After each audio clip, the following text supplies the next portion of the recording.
ما شاء الله لا حول ولا قوة إلا بالله العلي العظيم. حسبنا الله ونعم الوكيل، نعم المولى ونعم النصير.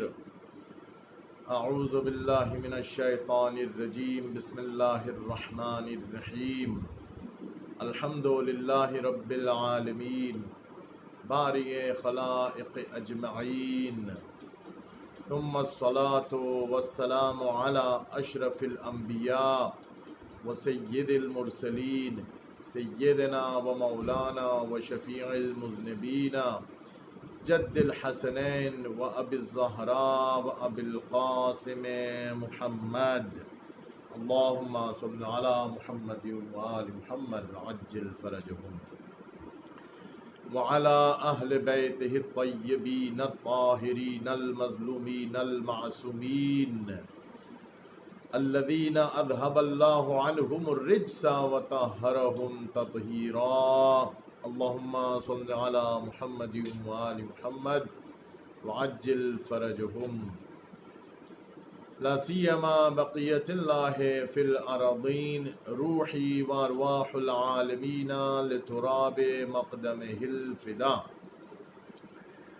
ولعنة الدائمة على أعدائهم أجمعين من الآن إلى يوم الدين. أما بعد، فقد قال الله تعالى في كتابه المجيد: بسم الله الرحمن الرحيم. قل هو الله أحد الله الصمد لم يلد ولم يولد ولم يكن له كفوا أحد. كذلك الله ربي. آج میں آپ لوگوں سے آغاز کلام سے پہلے یہ گزارش کرتا ہوں کہ ایک مرتبہ سورہ فاتحہ اس دینی محفل کی قبولیت کے لیے، اپنے گناہوں کی مغفرت کے لیے، اپنی عبادات کو شرف قبولیت دینے کے لیے، اور اپنے آقا و مولا امام زمانہ علیہ السلام کی رضایت اور خوشنودی حاصل کرنے کے لیے اور ان کے ظہور میں تعجیل کے لیے التماس کرتا ہوں کہ ایک مرتبہ سورۃ الفاتحہ کی تلاوت فرمائیے۔ بسم اللہ الرحمن الرحیم۔ الحمد للہ رب العالمین الرحمن الرحیم مالک یوم الدین ایاک نعبد و ایاک نستعین اہدنا الصراط المستقیم صراط الذین انعمت علیہم غیر المغضوب علیہم ولا الضالین۔ ایک مرتبہ محمد و آل محمد علیہ السلام پر درود بھیجیے۔ اللہم صل علی محمد و آل محمد وعجل فرجہم۔ اس سے پہلے کہ میں جس سورے کو اپنے کلام کا عنوان قرار دیا، یعنی سورہ توحید یا سورہ اخلاص، اس کے اوپر گفتگو کی جائے، اس سے پہلے میں ضروری سمجھتا ہوں کہ چونکہ آج ساری دنیا میں یوم القدس منایا جا رہا ہے، تو اس حوالے سے کچھ کلمات انجام دے دیے۔ یوم قدس سب سے پہلے جو آواز بلند کرنے والے ہیں اس بیت المقدس یا بیت المقدس کے لیے،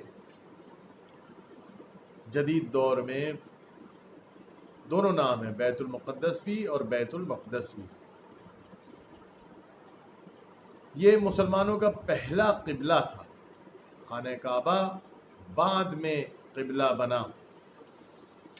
جو لوگ حج و عمرے پہ تشریف لے کے گئے ہیں یا انشاءاللہ جو نہیں گئے، اللہ تعالیٰ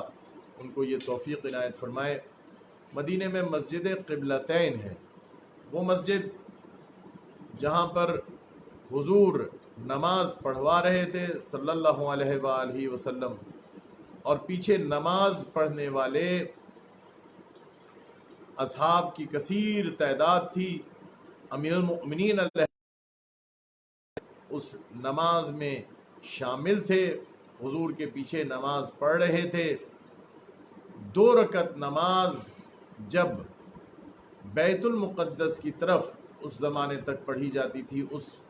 رخ میں حضور نے پڑھ لی تو اسی وقت جبرائیل علیہ السلام نازل ہوئے اور فرمایا کہ یا محمد صلی اللہ علیہ وآلہ وسلم، آج کے بعد سے مسلمانوں کا اور آپ کا قبلہ بیت المقدس سے ہٹ کے بلکہ خانہ کعبہ کو اللہ تعالیٰ نے قرار دے دیا ہے۔ لہٰذا وہ 2 رکعت جو حضور نے بیت المقدس کی طرف رخ کی تھی، ان کو حکم ہوا کہ اب آپ خانہ کعبہ کی طرف رخ کر کر نماز پڑھیے۔ لہٰذا حضور نے نماز کے دوران ہی اپنا رخ بیت المقدس سے ہٹا کر خانہ کعبہ کی طرف کر دیا۔ اب جو پیچھے پڑھنے والے نمازی تھے، سب کی نمازیں باطل ہو گئیں، کیونکہ ان کی سمجھ سے بالاتر تھا کہ یہ کیا ہو رہا ہے۔ لیکن اگر کوئی حقیقی معنوں میں حضور کے ماننے والے ہوتے وہاں پر موجود تو ان کو بخوبی علم ہوتا کہ ہم در حقیقت اتباع کرتے ہیں رسول اللہ کی صلی اللہ علیہ وآلہ وسلم، تو جدھر یہ رخ کریں گے ادھر ہی ہم پر بھی واجب ہے کہ ہم بھی ادھر رخ کریں۔ لیکن بدقسمتی سے دیکھا گیا کہ صرف سب کی نماز باطل ہو گئی، لیکن خدا کو دکھانا تھا کہ دیکھ لو ان سب کے اندر اگر کوئی حقیقی معنی میں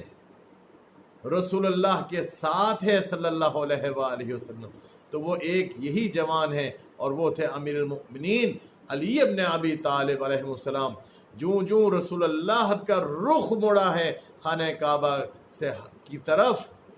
بیت المقدس سے ہٹ کے، تو علی ابن ابی طالب کا رخ بھی ادھر مڑ گیا۔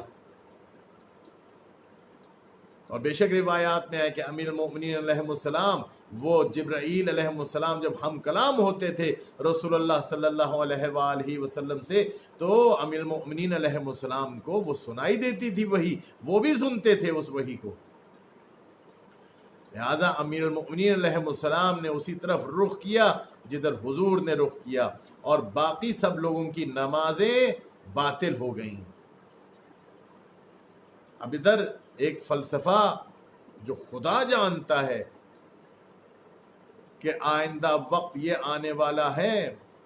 کہ کچھ لوگ ایسے ہوں گے جو اس قبلہ مسلمین، اول قبلہ مسلمین پر قابض ہو کے بیٹھ جائیں گے۔ جب اس پر قابض ہو کے بیٹھ جائیں گے تو پھر وہ مسلمانوں کی عبادتیں، وہ تمام تر جو اللہ تعالیٰ سے مربوط وہ عبادتوں کا سلسلہ کیا ہوگا؟ یہ بیت المقدس جس کو اللہ تعالیٰ نے قرآن میں الارض المقدسہ کے نام سے یاد فرمایا ہے، یہ مقدس سرزمین پر جب غصب کر لیں گے، اس کو ہائی جیک کر لیں گے مسلمانوں سے، تو مسلمانوں کے لیے بالآخر دشواریاں پیش آئیں گی۔ شاید یہی وجہ تھی کہ اللہ تعالیٰ نے قبلہ تبدیل کروا دیا مسلمانوں کا۔ اور مجھے اس وقت ایک واقعہ یاد آتا ہے، اور وہ یہ کہ یہی بیت المقدس تھا جہاں پر بی بی مریم جیسی پاک دامن خاتون کہ جن کی پاکیزگی کی گواہی اللہ تعالیٰ نے قرآن میں دی،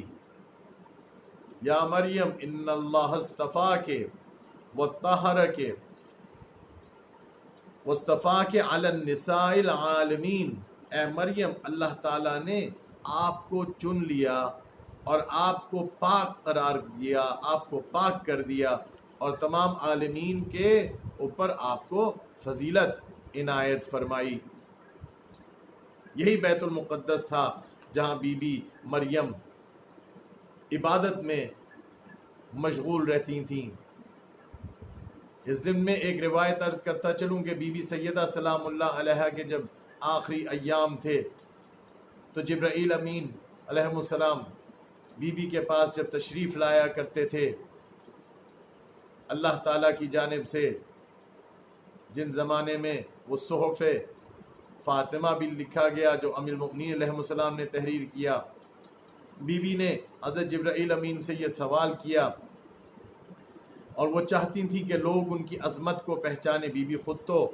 ایسی عالمہ تھیں جو اللہ سے علم لے کے آئی تھیں، وہ تو بخوبی جانتی تھیں، لیکن ہم لوگوں کو بتانے کے لیے بی بی نے جبرائیل سے پوچھا کہ اے جبرائیل،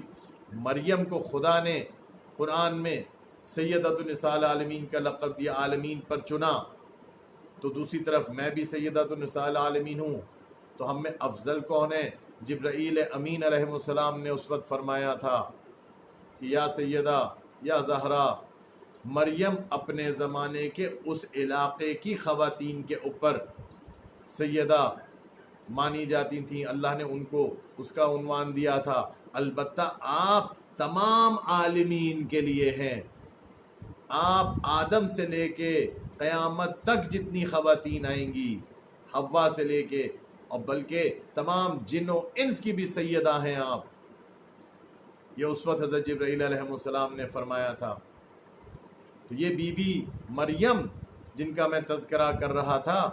بیت المقدس میں تشریف فرما ہوتی، وہ خاندان نبوت کی طاہرہ خاتون، اتنی پاک اور اتنی طاہرہ خاتون تھیں کہ ان کی برابری کرنے والا کوئی نہیں تھا، لہٰذا اللہ تعالیٰ نے عیسی ابن مریم کو بغیر باپ کے دنیا میں لے کے آیا، چونکہ ان کی برابری کرنے والا بی بی مریم کی کوئی نہیں تھا، اتنی پاک دامن خاتون تھیں۔ اور پھر یہی بیت المقدس تھا کہ جدھر بی بی عبادت میں مشغول تھیں، اور پھر جب وہ ولادت عیسی ابن مریم کا وقت نزدیک ہوا تو جبرائیل امین نازل ہوئے اور فرمایا، ملائکہ نازل ہوئے، جبرائیل تھے یا دیگر ملائکہ، انہوں نے کہا اے مریم،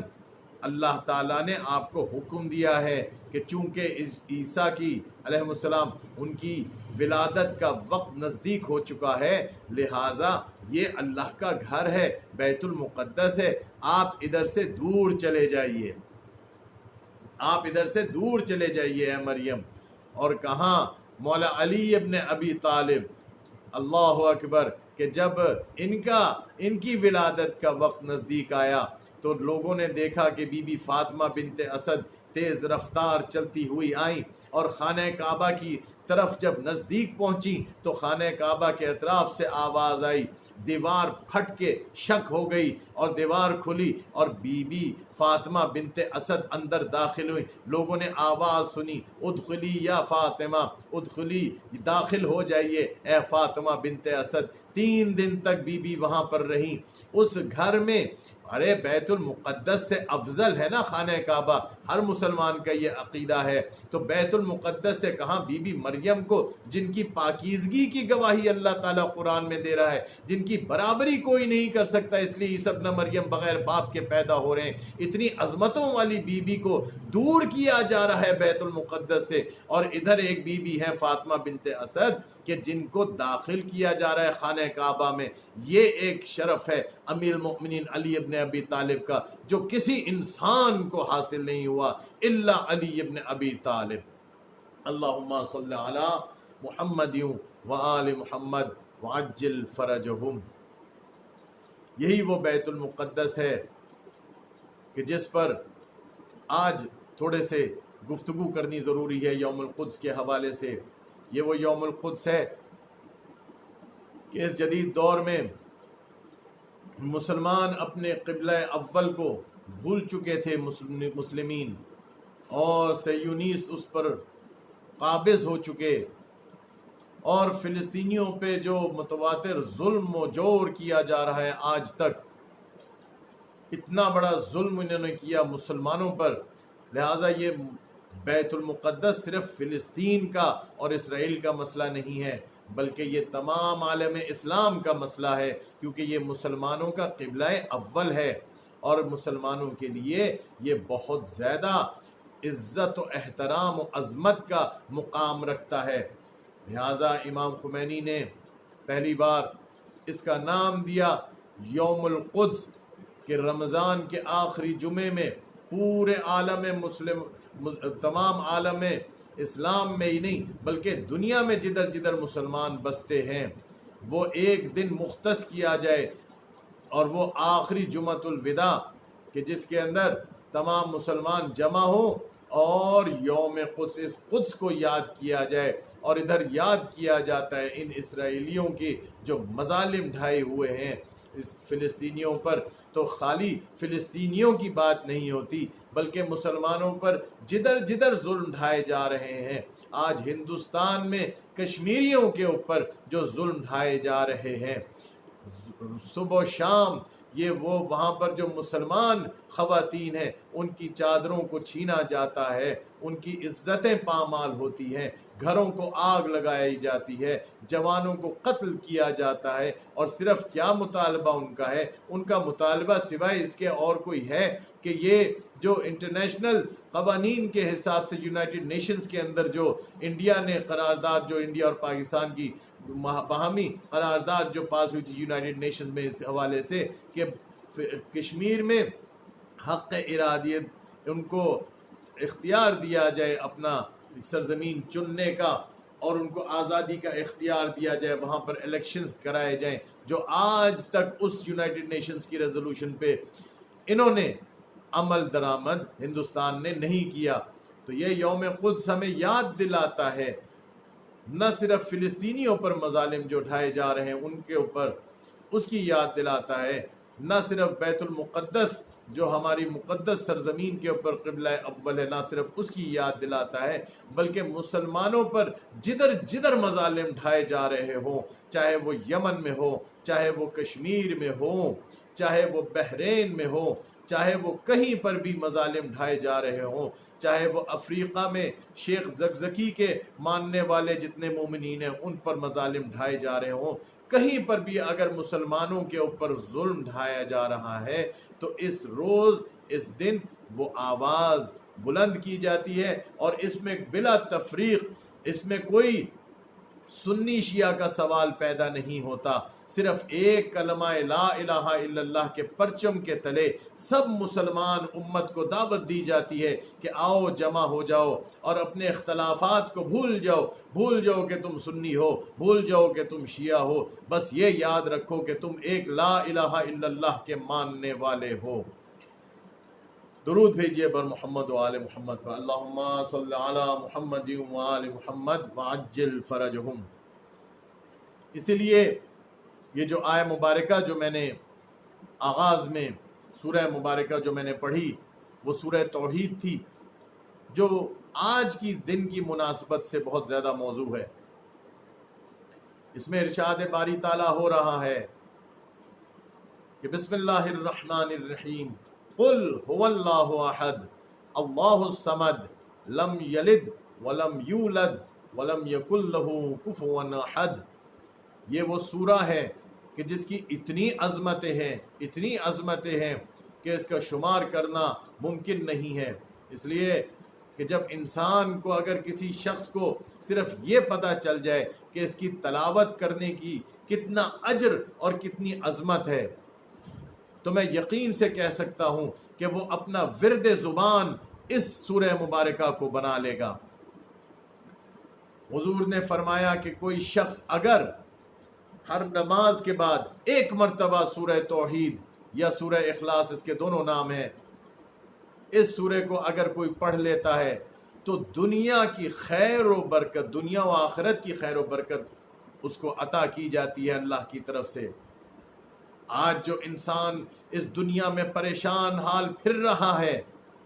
مال دولت کے پیچھے پھر رہا ہے، صرف اسی لیے پھر رہا ہے نا کہ یہ دنیاوی آسائشیں حاصل کر لے،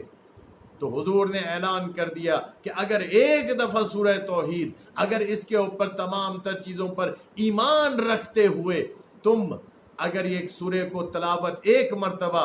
نماز کے بعد اگر کر لیتے ہو تو اللہ تعالیٰ تمہیں خیر دنیا والآخرہ عنایت فرمائے گا۔ بس صرف یہی نہیں بلکہ تمہاری مغفرت بھی کر دے گا، اور تمہارے گزشتگان،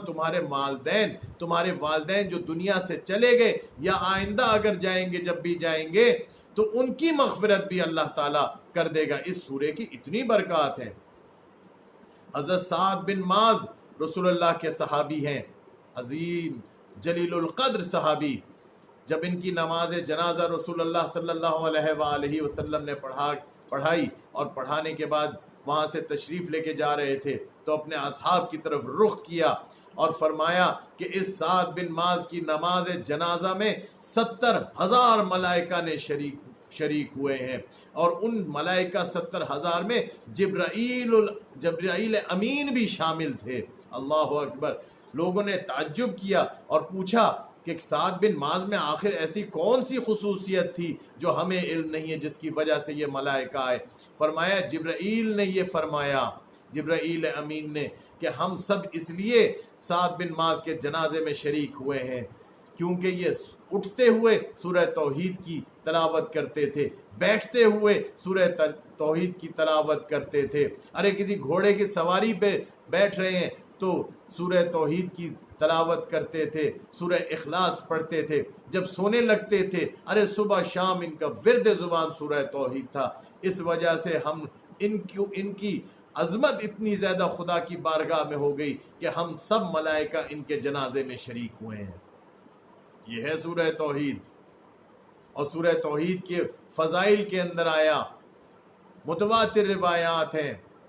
کہ اگر کوئی شخص سورہ توحید پڑھتا ہے تو اس سے رزق میں وسعت عنایت ہوتی ہے، اللہ تعالیٰ کی طرف سے رزق کو کشادہ کر دیا جاتا ہے. اگر کوئی شخص تنگ دست ہے تو سورہ توحید کی تلاوت کرے. اگر اس کو کوئی پریشانی یا رنج و غم ہے تو وہ اس سورے کی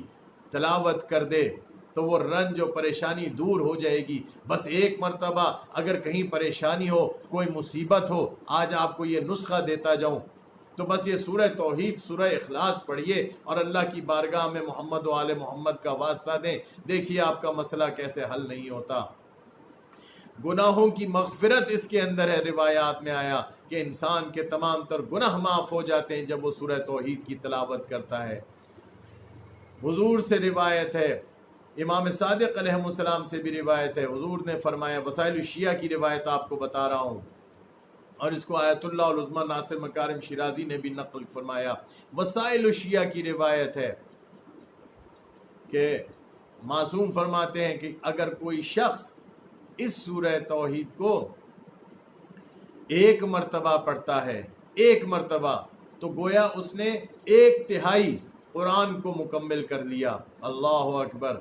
جو لوگ اس ماہ رمضان میں ایک مرتبہ قرآن نہیں پڑھ سکے تو ان کے لیے ایک خوشخبری دے دوں. اس ماہ مبارک میں آپ سب کو معلوم ہے، وہ روایات طویل نہ ہو جائے، طولانی بات نہ چلی جائے، وہ روایات آپ کو معلوم ہے کہ اس ماہ رمضان میں جو قرآن نازل ہوا، اس ماہ میں اگر کوئی شخص پورے قرآن کی تلاوت کر لے تو اس کا کس حد تک ثواب ہے. تو اگر ایک مرتبہ آپ تلاوت کر لیں سورہ توحید کی، جیسے میں نے ابتدائے آغاز کلام کے اندر ایک مرتبہ سورہ توحید کی تلاوت کی اور پھر دوسری دفعہ آپ لوگوں کے سامنے بیان کرتے ہوئے سورہ توحید کی، تو گویا 1/3 اور 1/3 2 مرتبہ قرآن ختم ہوا. اگر ایک مرتبہ اس کلام میں اگر میں پڑھ لوں تو گویا پورا قرآن ختم ہو گیا. یعنی اگر کوئی شخص، روایات میں آیا امام صادق علیہ السلام نے فرمایا کہ سورہ توحید اگر کوئی شخص 3 مرتبہ اگر پڑھ لیتا ہے تو گویا اس نے پورا قرآن ختم کر لیا ہے. اللہ اکبر. اسی لیے ایک نسخہ آپ لوگوں کو اور بھی دیتا جاؤں. جن کے گزشتگان موجود نہیں ہیں دنیا میں، جن کے بزرگ والدین دنیا سے چلے گئے، کوئی بھی عزیز و اقارب رشتہ دار و دوست وغیرہ، تو ان کے لیے ایک نسخہ دے دوں. جہاں آپ سورہ فاتحہ پڑھتے ہیں تو کتنا ثواب ہو، اگر پورے قرآن ختم کرنے کا ان کو آپ ثواب دے دیں تو 3 مرتبہ جو سورہ توحید پڑھی جاتی ہے اس کا فلسفہ یہی ہے کہ جہاں آپ 1 مرتبہ سورہ فاتحہ پڑھتے ہیں تو 3 مرتبہ اگر سورہ توحید پڑھ دیں تو آپ نے پورے قرآن کا ثواب اس مرحوم کو دے دیا. اللہ اکبر. یہ واحد سورہ ہے کہ اگر واجب نمازوں کے اندر اس کی بہت تاکید کی گئی ہے کہ سورہ توحید کو نہ بھولو. اگر کسی سورے کو 2 رکعت کے اندر متواتر پڑھ لیا جائے تو روایات میں آیا کہ مکروہ ہے۔ یہ واحد سورہ ہے کہ اگر پہلی رکعت میں بھی پڑھا جائے اور دوسری رکعت میں بھی پڑھا جائے تو کوئی قباحت نہیں اور مکروہ نہیں ہے، بلکہ تاکید ہے روایات کے اندر کہ اگر تم چاہتے ہو دنیا کی خیر و برکت تمہارے لیے ہو، مقدر میں لکھ دی جائے، اگر تم چاہتے ہو کہ تمہارے رزق میں وسعت ہو تو پہلی رکعت کے اندر یا دوسری رکعت میں لازمی سورہ توحید کی تلاوت کرو۔ اللہ اکبر۔ اور پھر وہ امام سجاد علیہ السلام، امام زین العابدین جو عبادت گزاروں کی زینت تھے، ان سے ایک وسائل الشیعہ کے اندر،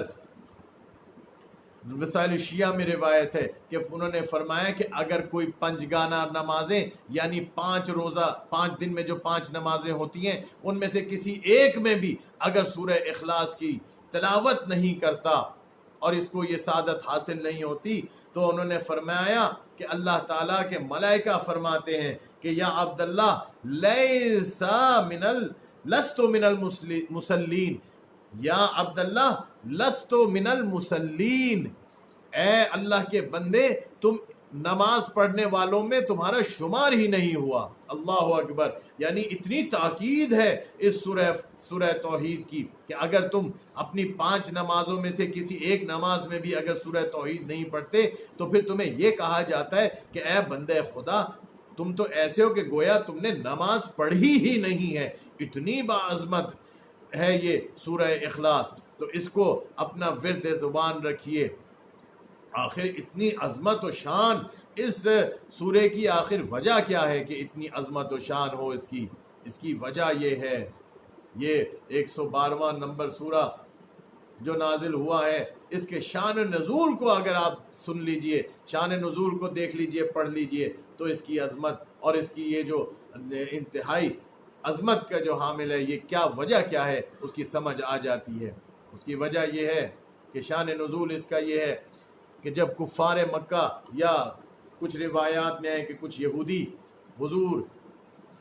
کے پاس آئے اور انہوں نے پوچھا، سوال کیا کہ یا محمد صلی اللہ علیہ وآلہ وسلم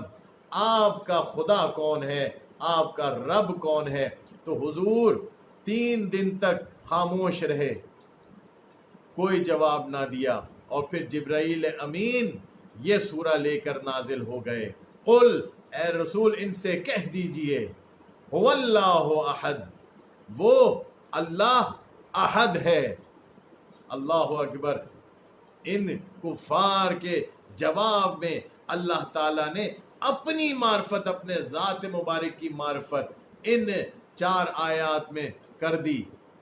اللہ اکبر۔ یہ سورہ توحید جس کو پرانے وقتوں کے اندر سورہ قل هو اللہ احد کے نام سے بھی جانا گیا ہے، یاد کیا جاتا تھا۔ قل هو اللہ احد، اے رسول قل کہہ دیجئے ان سے،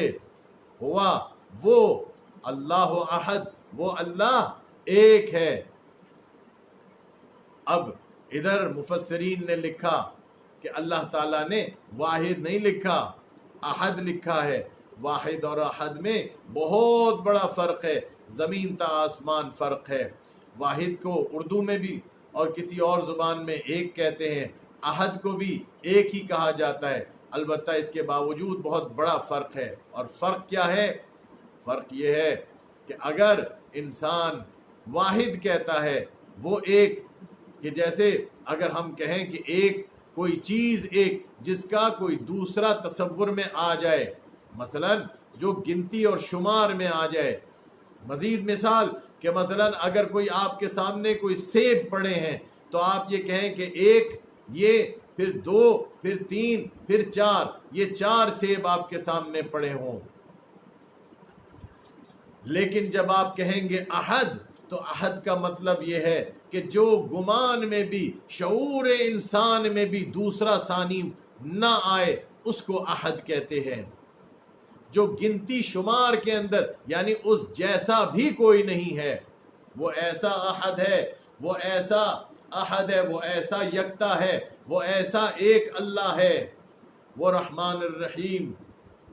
یا ایھا الذین اسرفوا علی انفسہم لا تقنطوا من رحمت اللہ ان اللہ یغفر الذنوب جميعا۔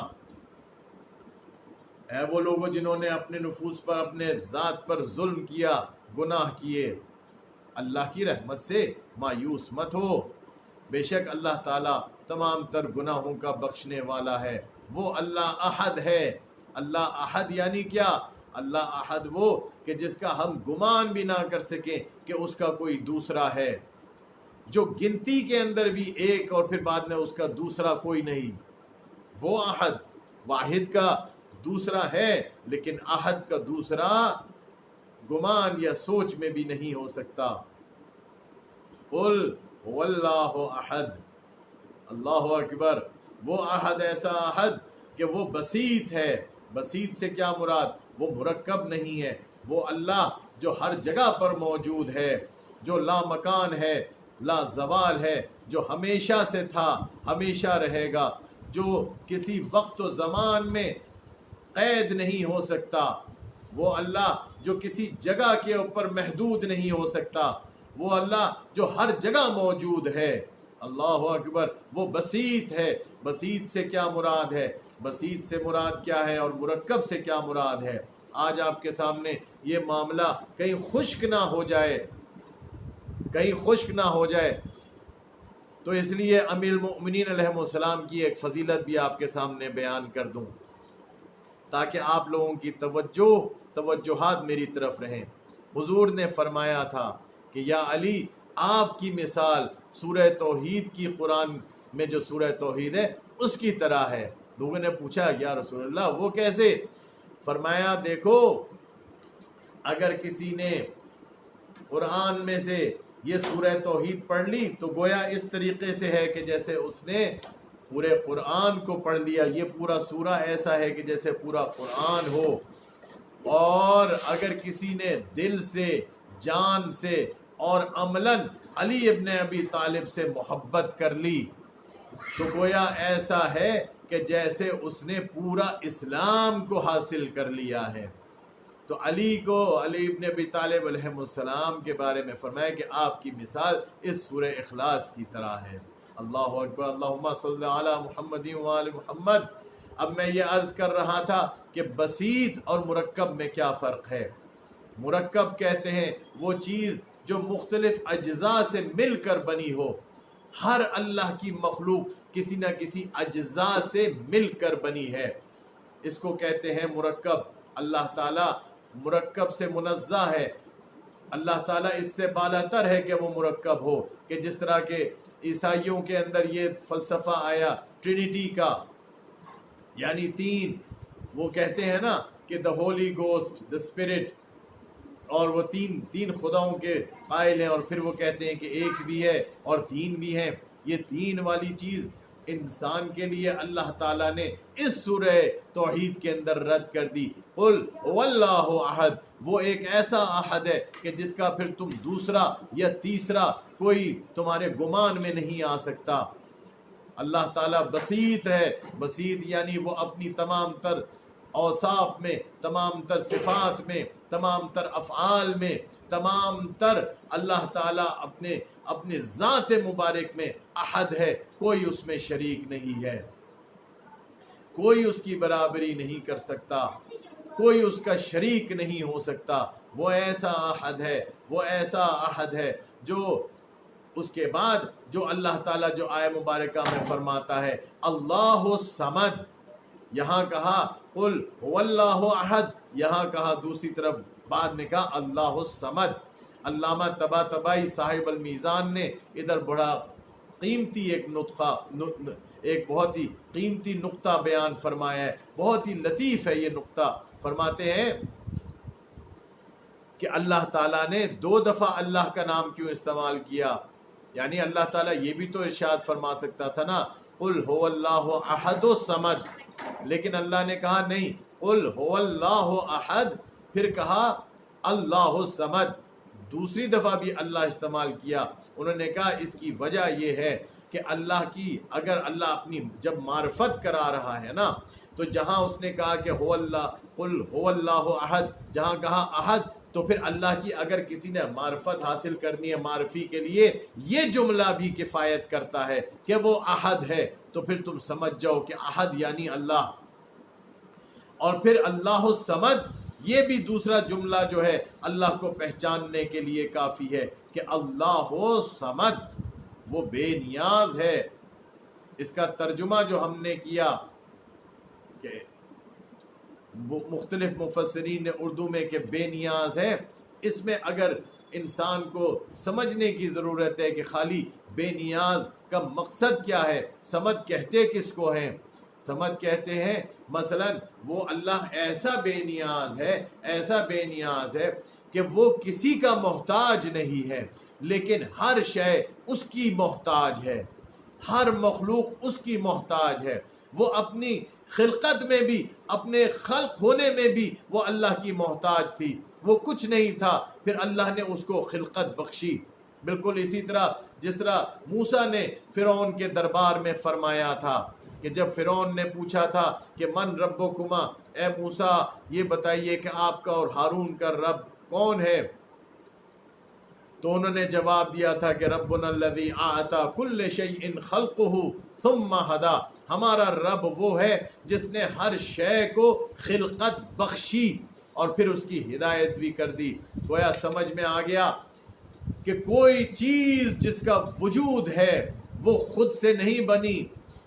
وہ محتاج تھی بننے کے لیے۔ یہ جو میں نے مرکب کی بات کی تھی، وہ مرکب ہونے کے لیے کچھ اجزاء ملائے گئے تو پھر جا کے وہ وجود کے اندر آئی۔ مثلا اگر کوئی شخص، بچوں کو سمجھانے کے لیے کہوں کہ جیسے اگر کوئی شخص چائے بنانا چاہتا ہے تو دودھ اور پھر پتی اور پانی اور چینی ان کو جب ملائے گا اور آگ پر پکائے گا تو پھر اس کو نام دیا جائے گا کہ وہ چائے محتاج تھی کہ کوئی شخص آئے اور اس کو بنائے تو پھر وہ وجود کے اندر آئے۔ لہٰذا تمام تر اشیاء جو کائنات میں وجود رکھتی ہیں، ہر وہ چیز جس کو آپ شیء کہیں، ہر وہ چیز جس کو آپ کہیں وجود رکھتی ہے، وہ محتاج ہے اللہ تعالیٰ کی، اس کا مرجع،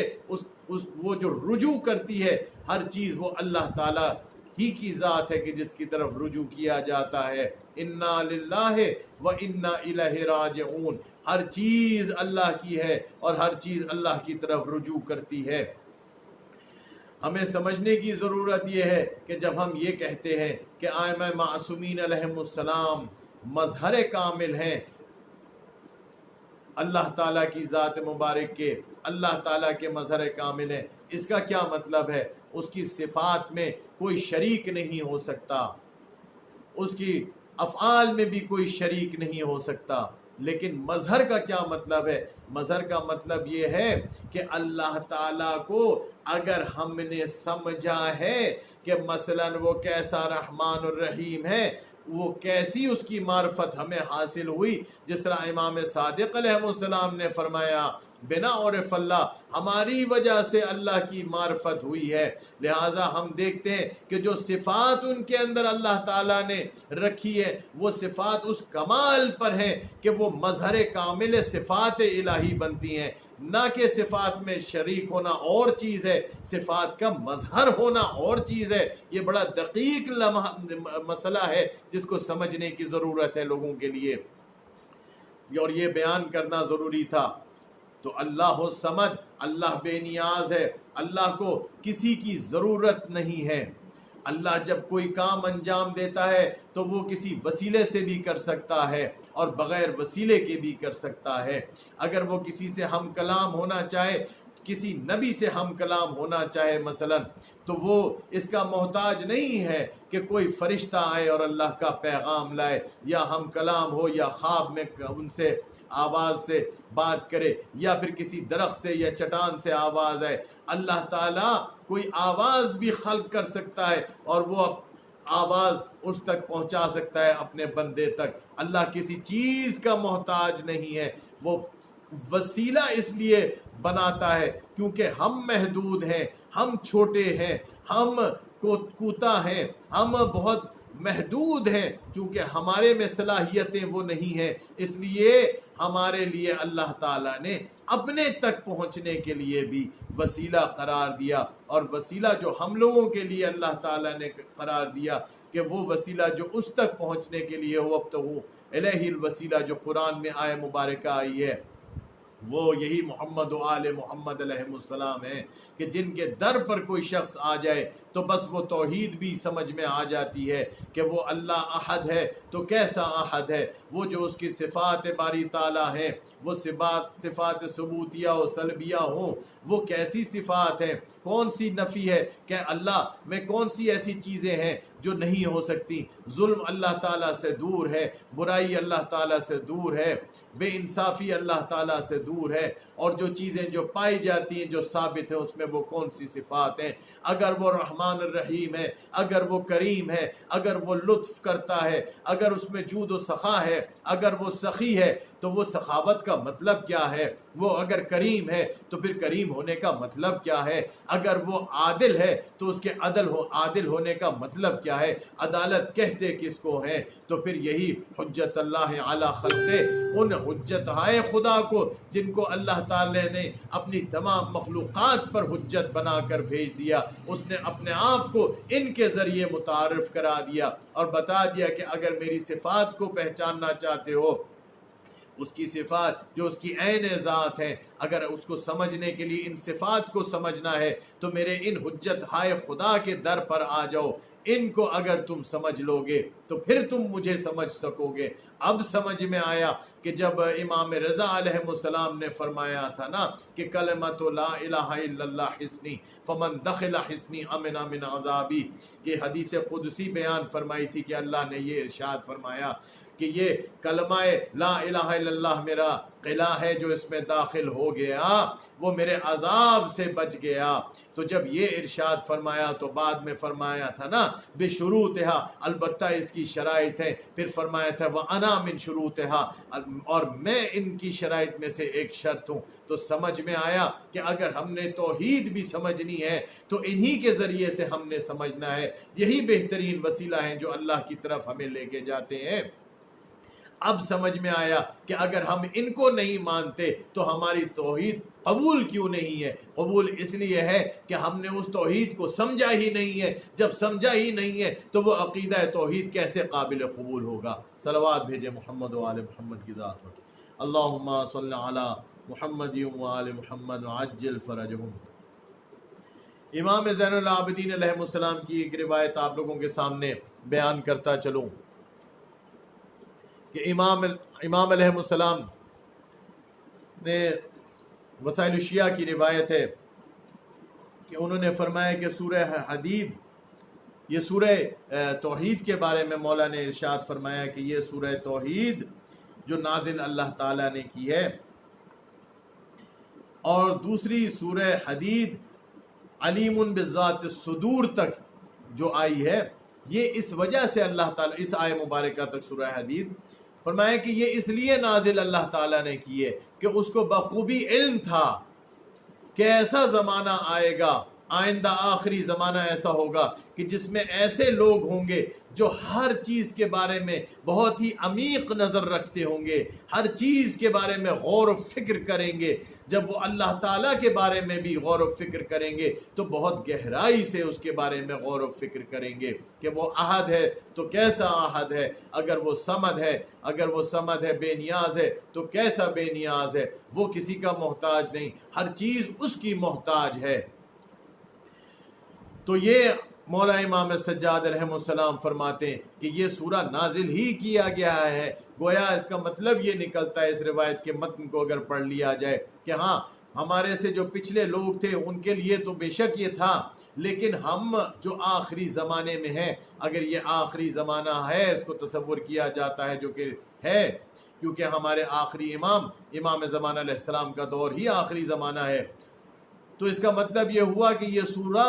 باقی لوگوں کے لیے تو تھا ہی، لیکن خصوصاً یہ ہم لوگوں کے لیے نازل اللہ تعالیٰ نے کیا ہے تاکہ ہم اللہ تعالیٰ کی بار تعالیٰ کے بارے میں ہم سوچیں، غور کریں اور فکر کریں۔ اسی لیے امیر المؤمنین علیہ السلام نے فرمایا تھا نا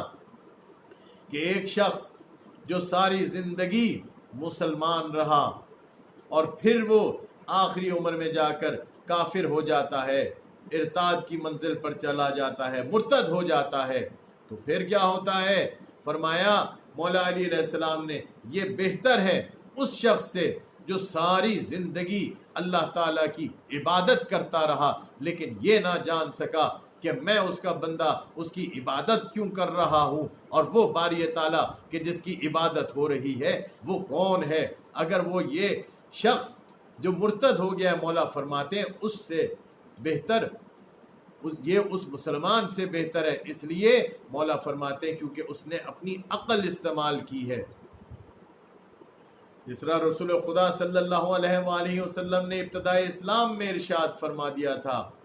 من لا عقل لہو لا دین لہو، جس کے پاس عقل نہیں ہے اس کے پاس کوئی دین نہیں ہے۔ تو اس توحید کو سمجھنے کے لیے بھی ہمیں ضرورت اس چیز کی ہے کہ ہم اپنی عقل کو استعمال کریں، تبھی اس توحید کو سمجھ میں آئے گا۔ ورنہ ہم یہ کہتے ہوئے شاید دکھائی دیں کہ اللہ تعالیٰ بروز قیامت نعوذ باللہ تخت پر بیٹھا ہوگا اور وہ تخت چرچرا رہا ہوگا، یا پھر یہ ہم روایات دیکھ کر ایمان لانے والوں میں سے خدا نخواستہ ہو جاتے کہ جس کے اندر یہ کہا گیا کہ جہنم کی آگ بھڑکے گی اور پھر اللہ تعالیٰ اپنی اور وہ آواز دے گی کہ حل من مزید، حل من مزید، اور کوئی ہے جہنمیوں میں سے، اور کوئی ہے، حل من مزید، کوئی ہے تو لاؤ، میری آگ تم لوگوں کے لیے بھڑک رہی ہے، اس میں ڈال دو۔ اور وہ جوش میں ہوگی تو اللہ تعالیٰ نعوذ باللہ اپنی ایک ٹانگ اس آگ کے اندر ڈال دے گا، استغفر اللہ من ذالک۔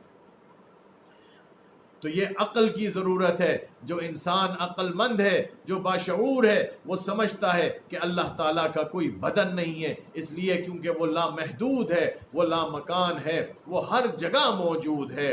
ایسا نہیں ہو سکتا کہ اس کا کوئی بدن ہو۔ لہٰذا اگر اللہ کی توحید کو بھی سمجھنا ہے تو اس کی توحید کی معرفت اگر حاصل کرنی ہے، چاہے وہ اپنی صلاحیتوں تک ہی محدود رہے، کیونکہ اس کو مکمل طور پر سمجھنا کسی کے لیے ممکن نہیں ہے۔ اور یہ بھی امیر المؤمنین علیہ السلام نے فرمایا کہ تم اللہ تعالیٰ کو مکمل طور پر سمجھ نہیں سکتے، اور سمجھ کیسے سکیں جبکہ وہ لامحدود ہے اور ہم محدود ہیں، ہماری عقلیں بھی محدود ہیں۔ جب ہماری عقلیں محدود ہیں تو ہم اس کو کیسے سمجھ پائیں گے جو خود لامحدود ہے؟ لیکن ہم جب کہتے ہیں کہ اللہ کی معرفت اور اللہ کو سمجھنا، تو اس کا مطلب یہ ہے کہ جس حد تک بھی ہماری عقل اللہ تعالیٰ نے دی ہے، اس حد تک ہمیں اس عقل کو بروئے کار استعمال کر کے اس کی ذات مبارک کو سمجھنے کی ضرورت ہے۔ اللہم صلی علی محمد وآل محمد وعجل فرجہم۔ آخر میں یہ عرض کروں گا کہ رمضان مبارک گزر چکا ہے۔ چند مسائل میں نے کہا کہ آپ لوگوں کی خدمت میں عرض کرتا چلوں، اور وہ یہ کہ جن لوگوں صاحبان کے روزے اس ماہ مبارک میں اگر قضا ہو چکے ہیں تو وہ یہ یاد رکھیں کہ عید کے دن تو روزہ رکھنا حرام ہے، جس طرح روزہ عاشورہ بھی روزہ رکھنا حرام ہے۔ اگلے سال پورا ہونے سے پہلے آپ کو چاہیے کہ اپنے یہ روزے جو اگر آپ مسافرت میں تھے یا مریضی میں تھے، بیماری کی حالت میں تھے، تو آپ کے روزے اگر قضا ہوئے ہیں تو آپ اگلے سال سے پہلے اپنے روزوں کو پورا کر لیجئے۔ اگر آپ پورا نہیں کرتے تو پھر آپ کو قضا بھی کرنی ہوگی، اور ایک مد آپ کو ہر روزے کے بدلے میں بھی دینا پڑے گا۔ وہ ایک مد کیا ہے؟ وہ 750 گرام ایک آٹا جو 750 گرام ہو، اس کے ہم وزن آپ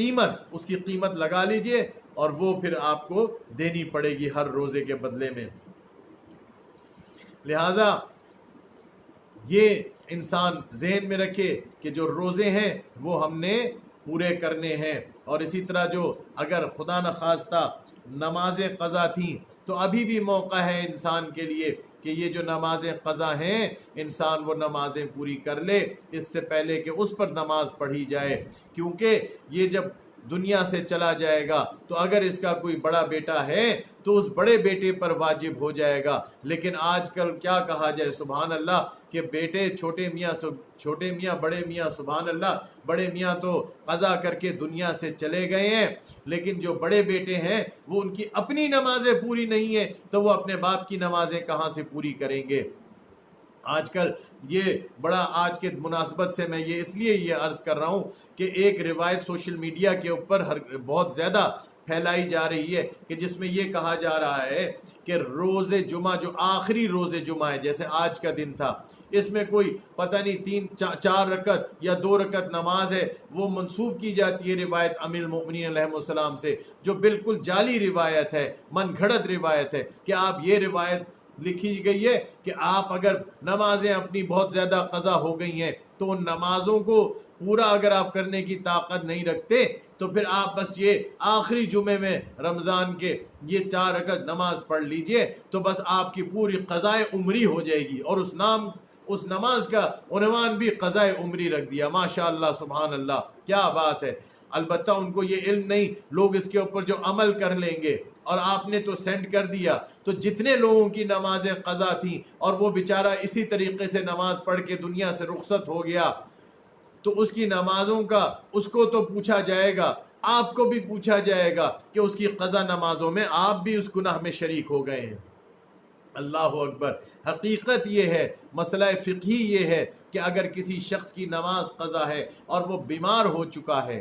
تو 2 مسائل آپ کو عرض کر دوں۔ اگر اس کو معلوم نہیں کہ اس کی 2 سال کی قضا ہے یا مثلا 10 سال کی قضا ہے، کم سے کم 2 سال کی اور زیادہ سے زیادہ 10 سال کی، تو وہ اللہ تعالیٰ رحیم و کریم اس نے ہم پر یہ واجب کیا ہے کہ یہ جو کم تر والا جو شک ہے یعنی 2 سال والا ہے، بس 2 سال ہی واجب ہے، باقی 8 سال آپ پر واجب ہی نہیں ہے، تو کم سے کم والے کو آپ نے لینا ہے۔ اتنی چھوٹ اللہ تعالیٰ نے دے دی۔ اب اگر کوئی شخص مریض ہے یا ضعیف ہو چکا ہے، بوڑھا ہو چکا ہے، وہ کھڑے ہو کے اتنی نمازیں نہیں پڑھ سکتا،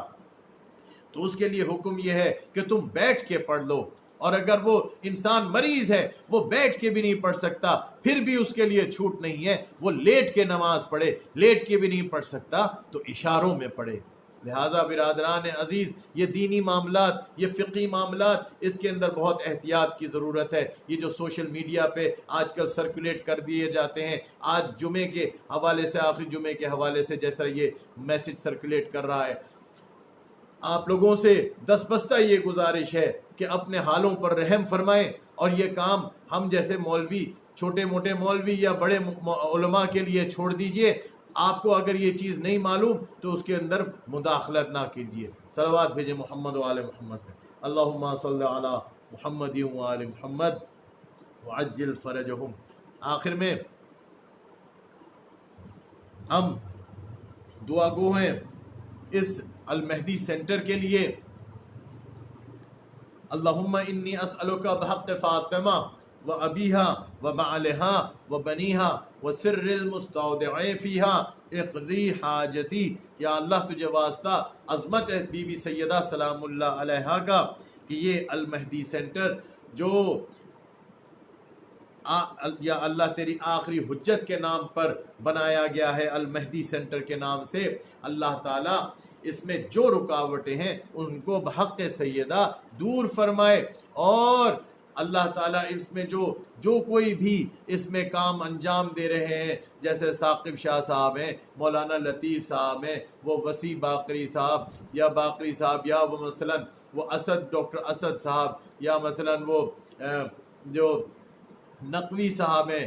وہ ہو گئے، یہ سب کے سب جو ہیں اللہ تعالیٰ ان کے رزق و ایمان میں وسعت عنایت فرمائے، ان کے گھروں سے ہر قسم کے شر و بلیات کو دور فرمائے، ہر قسم کے جن و انس کے شر سے ان کو محفوظ رکھے، ان کے گناہوں کی مغفرت فرمائے، ہم سب کے گناہوں کی مغفرت فرمائے، ان کے گزشتگان اور ہمارے گزشتگان، میرے والد محترم کی مغفرت فرمائے۔ اللہ تعالیٰ ان سب کی توفیقات خیر میں اضافہ فرمائے، ان کے رزق و ایمان میں وسعت عنایت فرمائے، ان کے دل میں مزید جذبہ عنایت فرمائے یہ دینی کام کرنے کا، ان کو توفیق دے کہ یہ بڑھ چڑھ کر یہ کام کریں۔ خدایا بحق اہل بیت علیہم السلام لوگوں کے